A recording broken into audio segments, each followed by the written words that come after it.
With multiple Guardians of the Galaxy project in development for the MCU and Guardians of the Galaxy 3 now having a release date, one of the stars of the franchise is teasing some big important details in relation to his character and where the story might take us.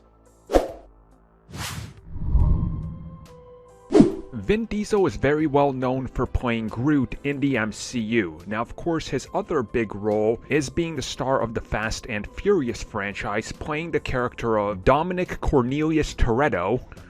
Recently talked to Comic Book, and he said that if you wanted more details on the direction of the Guardians of the Galaxy franchise, that you should ask Marvel Studios president Kevin Feige about the Groot story he's excited about, aka Return to Planet X. Now, if you've been keeping up with Guardians of the Galaxy over the course of the last decade that they've become really relevant during, Planet X is actually the home world of Groot.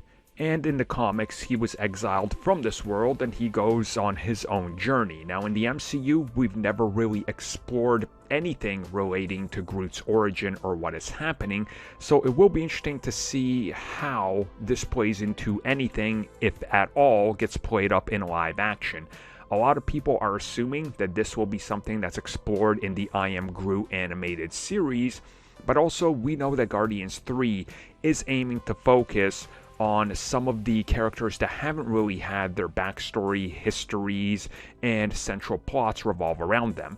I think Groot is a pretty important character that hasn't really had his story fleshed out. Now, who knows what they're going to decide to do? My assumption is that we will first and foremost get most of it in the animated series. If we get it at all in live action, I'm going to assume it will be flashbacks or a minor side plot and not necessarily go to it for a majority of the film, because by all accounts Guardians 3 will focus more on Rocket's origin and who he is at his core, and possibly even the High Evolutionary. I am going to assume that Groot's backstory will be something that's hinted upon, and they don't go further than that, unless there's been some sort of change of plans, and who really knows? I mean, Groot merchandise sells.